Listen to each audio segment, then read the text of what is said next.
திரு ஷபீர், நம்ம பேசணும். நிர்மலா சீதாராமனை செங்கோட்டையன் சந்தித்தார். அவர் ஏற்கனவே ஒரு முறை டெல்லியிலும் அவரை சந்தித்திருக்கிறார்.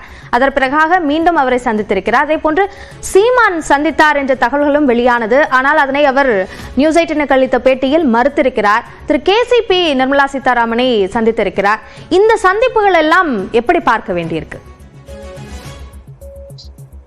அதாவது அதிமுக விவகாரம் தொடர்பாக மீண்டும் கூட்டணி சேருவதற்கும் அதே போல அதாவது அது ஒன்றிணைந்த ஒரு அதிமுகவா இருக்க வேண்டும் அப்படின்றதுதான் பாஜகவுடைய விருப்பமாக இருக்கிறது. அதை ஒட்டி தான் அவங்க இந்த முயற்சிகள்லாம் எடுக்கிறாங்க. அதாவது திரு எடப்பாடி கே பழனிசாமி ரொம்ப தெளிவா சொல்லிட்டாரு, மீண்டும் ஓபிஎஸ்ஓ அல்லது டிடிவி தினகரனோ அல்ல சசிகலா அம்மையாரையோ நாம கட்சியில சேர்ப்பது எந்த விதமான அர்த்தமும் இல்லை, அதெல்லாம் முடிஞ்சு போன கதை அப்படின்னு அவரு முன்னாடியே ரொம்ப ரொம்ப தெளிவா அதை சொல்லிட்டாரு.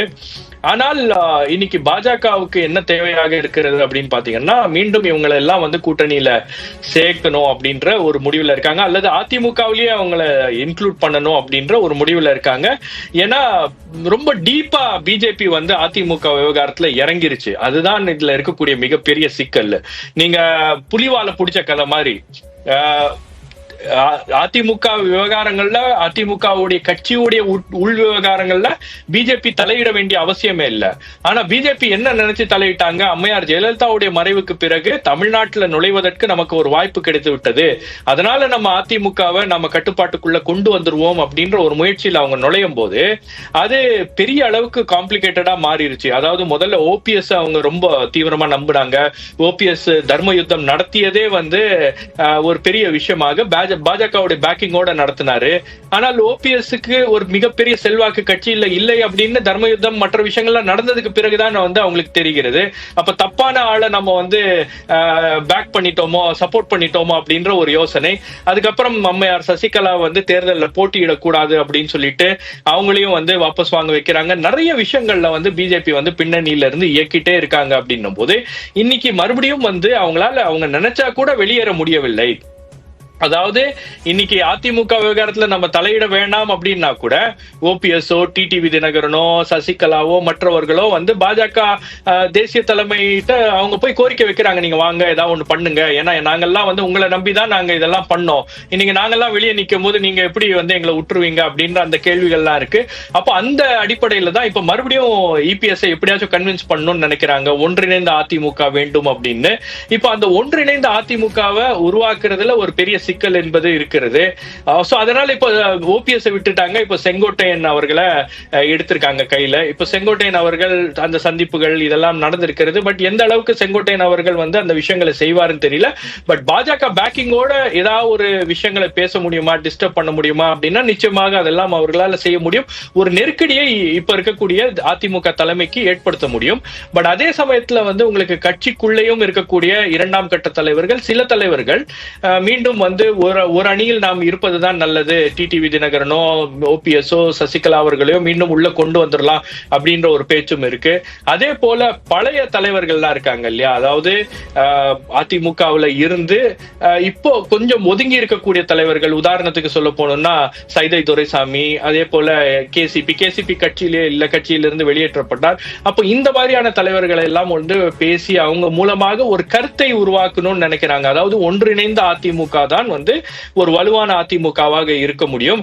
அதற்கு இப்ப இருக்கக்கூடிய இபிஎஸ் மேல ஏதாவது ஒரு நெருக்கடியை உண்டாக்கி, ஏதாவது ஒரு உள்ளுக்குள்ளேயே அந்த மாதிரி ஒரு விஷயத்தை உருவாக்கி ஒரு மாறுதலை ஏற்படுத்த முடியுமா, அட்லீஸ்ட் ஏதாவது ஒரு இடத்துல இந்த பிரச்சனையை செட்டில் பண்ண முடியுமா அப்படின்றது அவங்களுடைய திட்டமாக இருக்கிறது. அதனாலதான் இந்த சந்திப்புகள் எல்லாம் நடக்கிறதா நான் பாக்குறேன்.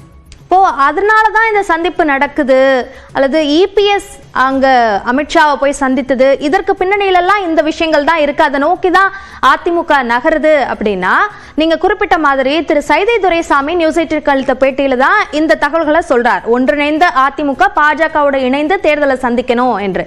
திரு கேபி முனுசாமி அதனை கடுமையாக விமர்சிக்கிறார். அப்போ இதை எப்படி பாக்குறது? அப்போ அந்த நிலைப்பாடை நோக்கி அதிமுக நகரல என்பதுதான் கேபி முனுசாமியோட கருத்தா பார்க்கணுமா?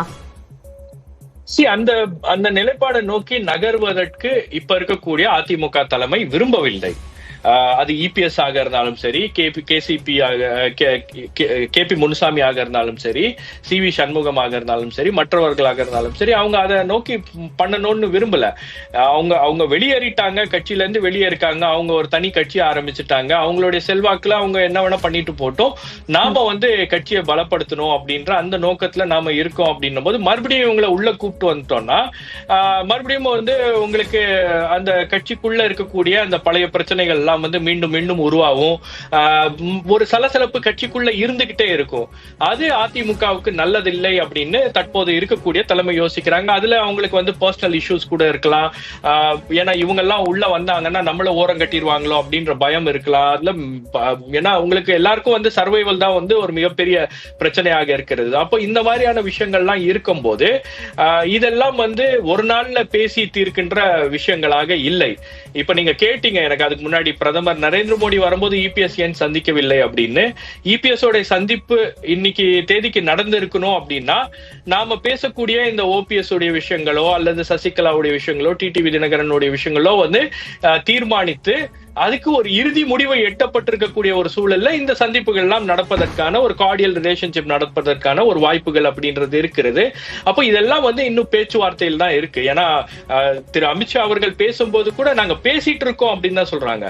அப்ப பேசிட்டு இருக்கும் போது என்ன டேர்ம்ஸ் அண்ட் கண்டிஷன்ஸ், அதை எப்படி சரி பண்றது? இப்போ இபிஎஸ் ஒன்றிணைந்த ஒரு அதிமுக, அதாவது ஓபிஎஸ், டிடிவி தினகரன் அண்ட் சசிகலா இவங்க எல்லாம் கூட சேர்த்துக்கிட்டு நம்ம பண்ணணும் அப்படின்ற ஒரு விஷயத்துக்கு அவர் ரொம்ப நீண்ட காலமாவே பாஜக அந்த முயற்சிகள் எடுத்திருக்கு. கடந்த 2021 அந்த முயற்சிகளை எடுத்தாங்க. இபிஎஸ் நிராகரித்து விட்டார். 24 கூட்டணியில இருந்து வெளியே வந்ததுனால அந்த பேச்சுக்கே இடம் இல்லாம போயிருச்சு. அப்போ இந்த ஒரு விஷயத்த பிஜேபி நீண்ட காலமாக அதை வலியுறுத்திட்டே வருது அப்படின்னும் போது இப்போ கூட இபிஎஸ் அந்த நிலைப்பாடுல தான் இருக்காரு. இவங்க எல்லாம் வேணாம், எதுக்கு மறுபடியும் எதுக்கு கட்சிக்குள்ள ஒரு பிரச்சனை கொண்டு வரணும், இன்னொன்னு அவருடைய பதவிக்கே ஏதாவது பிரச்சனை வந்துருமோ அப்படின்ற ஒரு விவகாரமும் இருக்கிறது. அப்ப ஏதோ ஒரு இடத்துல அதிமுகவை இதுக்கு சம்மதிக்க வேண்டும் அப்படின்ற ஒரு எண்ணம் அப்படின்றது இருக்கிறது.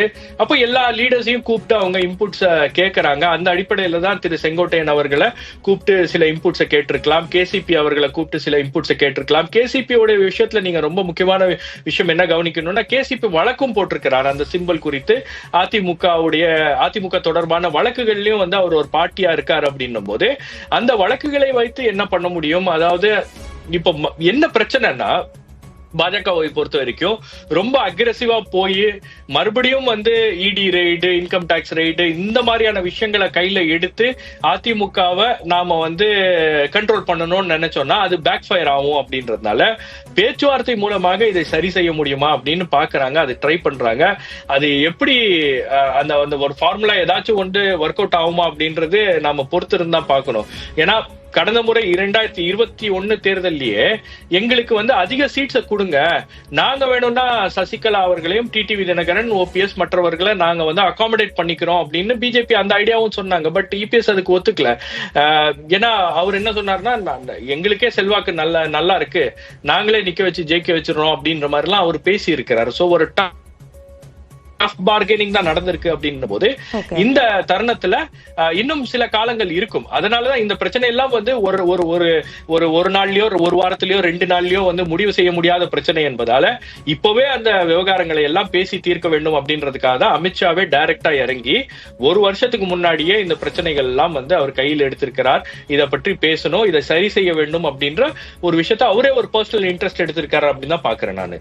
திரு ஷபீர், இதுல நீலகிரியில நடந்த நிகழ்ச்சியில பேசிய போது முதலமைச்சர் ஒரு சேலஞ்ச் பண்ணியிருக்கார். ஒரு தமிழ்நாடு மாணவர்கள் மீது உண்மையாலேயே அக்கறை இருந்தால் நீட் விலக்கு அளித்தால் தான் கூட்டணி என்ற நிபந்தனையை விதிக்க தயாரா என்ற ஒரு கேள்வியை அதிமுக பொதுச் செயலாளர் எடப்பாடி பழனிசாமிக்கு முன்வைத்திருக்கிறார். இது பற்றி உங்களுடைய பார்வை என்ன? முதலமைச்சர் பேசும்போது 2 சேலஞ்ச் அவர் முன் வச்சிருக்காரு. ஒண்ணு பாஜகவுக்கு ஒரு சேலஞ்சா அவரு வச்சிருக்காரு. 2வது அதிமுகவுக்கு வைத்திருக்கக்கூடிய சேலஞ்ச். பாஜகவுக்கு வச்சிருக்கக்கூடிய சேலஞ்ச் என்னன்னா, இந்த தொகுதி மறுசீரமைப்புல தமிழ்நாட்டுக்கு எந்த விதமான ஒரு பாதிப்பும் வந்துவிடக் கூடாது, வராது அப்படின்ற உறுதிமொழியை பிரதமர் வந்து தமிழகத்திலிருந்து, தமிழக மண்ணிலிருந்து அவர் வந்து சொல்ல முடியுமா, அந்த உறுதிமொழியை கொடுக்க முடியுமா அப்படின்ற ஒரு சேலஞ்சையும் முன்வைத்திருக்கிறார். அது குறித்து இன்னைக்கு பிரதமர் என்ன பேச போகிறார் அப்படின்றத நாம வந்து கூர்ந்து கவனிக்க வேண்டும். ஏன்னா டீலிமிட்டேஷன் அப்படின்றது ஒரு மிக முக்கியமான பிரச்சனை. அது இந்த மாநிலம் சம்பந்தமான பிரச்சனை, இந்த மாநிலத்துடைய மக்களுடைய உரிமை தொடர்பான பிரச்சனை அப்படின்னும் போது அது குறித்து பிரதமர் இன்னைக்கு ஏதாச்சும் கமிட் பண்றாரா, பேசுறாரா, அந்த பிரச்சனையை அட்ரஸ் பண்றாரா? ஏன்னா அவர் இது தொடர்பான விஷயங்கள்லாம் வந்து அவர் பார்வைக்கு போயிருக்கும்.